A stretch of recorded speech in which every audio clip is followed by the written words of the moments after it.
Nandito na naman tayo para sa isang napaka-sweet at nakakakilig na love story nila Kalingap Edu at Ate Viancy. Hindi ko rin inaasahan pa Sa pagpapatuloy ng kanilang love story, dumayo na naman ang Kalingap team sa bahay nila Viancy. Ngunit bago sila makarating ay nagtulong-tulong muna ang Kalingap team na buhatin ang isang napakalaking karton mula sa kanilang van. Siyempre, ang karton na ito ay para na naman kay Viancy at sa kanyang pamilya. Grabe talaga ang mga sponsors nila. Nagkataon naman na nagkita si Kalingap Rab at si Viancy sa simbahan dahil linggo noon at araw ng pagsamba. Napaka-pamilyar ng dress ni Viancy, no? Dahil ito ang binigay ni Kalingap Edu noong nakaraang vlog nila. Kung matatandaan natin ay napakamahal ng dress na ito. Ito ay nagkakahalagang 3,000 pesos ngunit binilhan pa rin siya ni Kalingap Edu noong nakaraan. Worth it naman ang pagbili ni Kalingap Edu dahil kitang-kita naman natin na napakaganda talaga ni Viancy. kapiling ka, ayoko na muling nag-iisa. Sa pagpunta ni Viancy at ng Kalingap team sa kanilang bahay ay nagulat talaga si Viancy noong makita niya kung sino ang naghahantay na tao sa kanilang gate. Walang iba kundi si Kalingap Edu, kaya naman pala namumula si Viancy at biglang umiti. Ang sweet naman ni Kalingap Edu dahil kahit napakaaga pa ay dinayo na niya si Viancy sa kanilang bahay. Hindi naman daw talaga niya original plan na pumunta kay Viancy, ngunit dumaan na lamang siya dahil galing daw siya sa kanyang pinag-i-scout. Kinilig na naman talaga si Viancy sa pagdating ni Kalingap Edu dahil ito ay napaka-unexpected. Kanina ka pa po dito? Ito lang. Naghihintay naman ako kahit anong oras eh. Kape po. Gusto niyo pong kape? Sige, konti lang. Para mas matagalan ako dito. Kanin ba? Meron kayo dyan? Kahit konti lang. Kanina pa ako dito, walang kain. Para na akong mahimatay. Nahilo na Maluto ako. po ako. Grabe talaga ang chemistry nilang dalawa. Kung papansin din natin ay parang medyo nabawasan na ng kaunti ang hiya ni Viancy dahil nga pang ilang kita na rin nila ito. Pinatunayan na naman ni Viancy kung gaano siya kamaalaga at maasikaso sa kanyang mga bisita dahil pinainom muna niya ito ng tubig. Diyan ka na sa piling ko, okay saya. Kaya't hindi na rin nakapagtataka kung maraming sumusubaybay at sumusuporta kay Viancy at sa kanyang love team dahil nga sa kanyang kagandahang asal. At dahil dito, kaya naman pala bumisita na naman ang Kalingap team sa kanilang bahay ay upang magbigay ng mga biyaya na galing sa kanyang sponsors. Tuwang-tuwa naman si Viancy at ang kanyang pamilya dahil napakarami ng kanyang matatanggap ngayon. Ito ay isang napakalaking balikbayan box. Dahil napakalaki ng box na ito ay tinulungan siya ni Kalingap Edu. Napaka-gentleman naman talaga ni Kalingap. Gusto ko lang sulitin ng oras. Makasama ka kahit konti lang. Konting sandali na lang. Siya nga pala. Gusto ko bang ipabili doon? Wala po. Kaya din pala dumalaw si Kalingap Edu kay Viancy dahil gusto niya lamang makita ang dalaga bago siya umalis papuntang Hong Kong.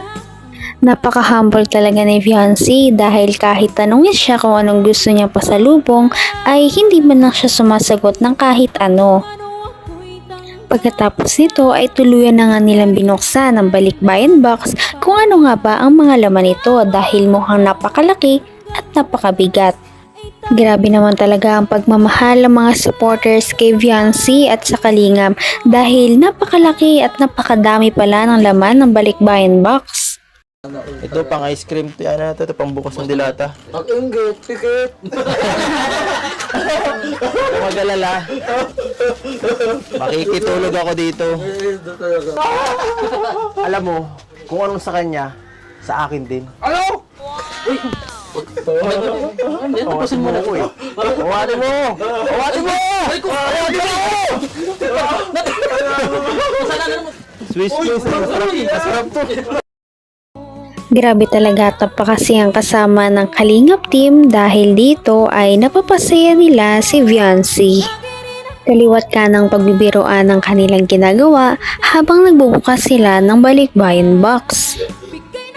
Tuwang-tuwa si Viancy at ang Kalingap dahil napakaraming laman ng balikbayan box.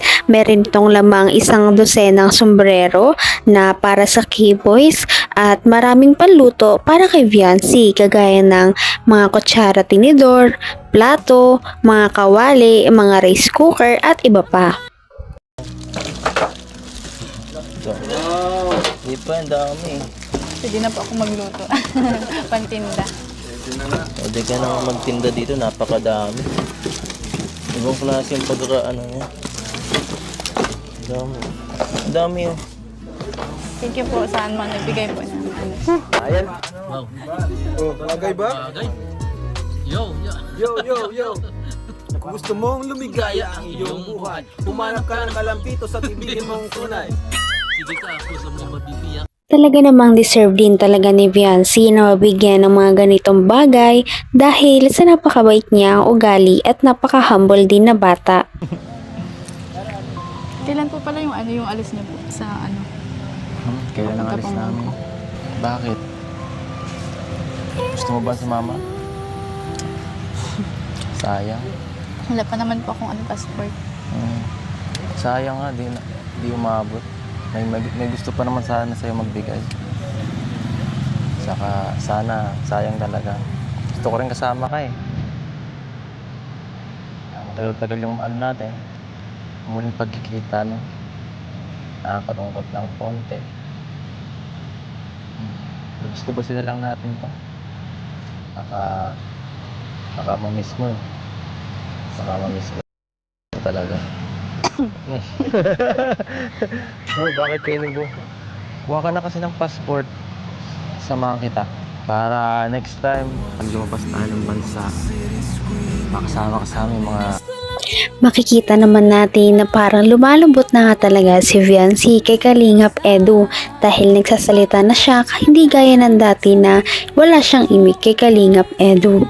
Hindi niya rin naiiwasan ang kanyang mga pamumula at parang kinikilig talaga siya sa mga sinasabi ni Kalingap Edu. Makikita talaga natin na gusto na rin siyang makasama ni Kalingap Edu kahit saan. Parang nade-develop na rin talaga ang kanyang feelings at ang feelings din ni Viancy para sa kanya. Parang nagkakadevelop pa na talaga sila sa isa't isa. Ang ganda mo ngayon. Saan ka galing? Nagsimba po. Nagsimba ka. Wala ka bang huling mensahe? Yung sasabihin sa akin bago ako umalis? Mag-ingat po kayo dun. Ay, nako. Ayoko na yan. Iba naman. Mas sweet ng konti. Pangat niya. Hindi ko yung tatanggapin. Hindi ako maalis dito. Medyo iba naman. Ng konti. Napakakuha mo naman yan eh. Message. Mag-message po kayo pag ano nandun na po kayo sa ano ko. Gusto mong i-update kita palagi?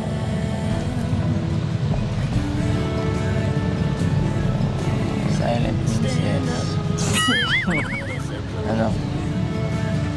Gusto mo? Gusto mo?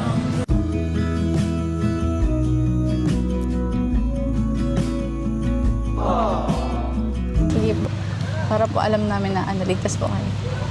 Grabe naman talaga ang kanilang mga sweet moments kaya naman kinikilig sa kanila ang mga viewers. Mahahalata mo talaga na parang na-develop na rin talaga sila sa isa't isa dahil parang totoo na talaga ang mga kilig ni Viancy sa mga sinasabi ni Kalingap. Mahahalata naman kasi natin ito sa kanilang mga titigan kung paano sila mag-usap at magsulyapan. Akong bahala. Basta...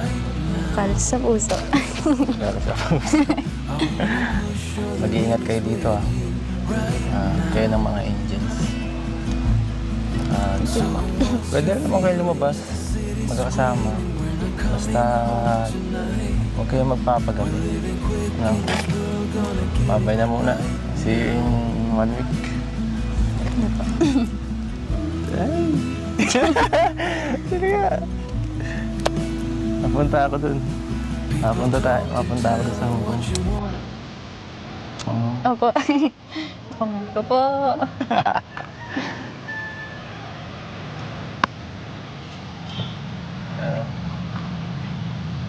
Di mo ako mamamiss. Miss ko po kayong lahat. May pag-asa nga kaya si Kalingap Edu kay Viancy? Yan ang ating naabangan sa mga susunod na video. Maraming salamat sa inyong panunood at pakikinig. Bye!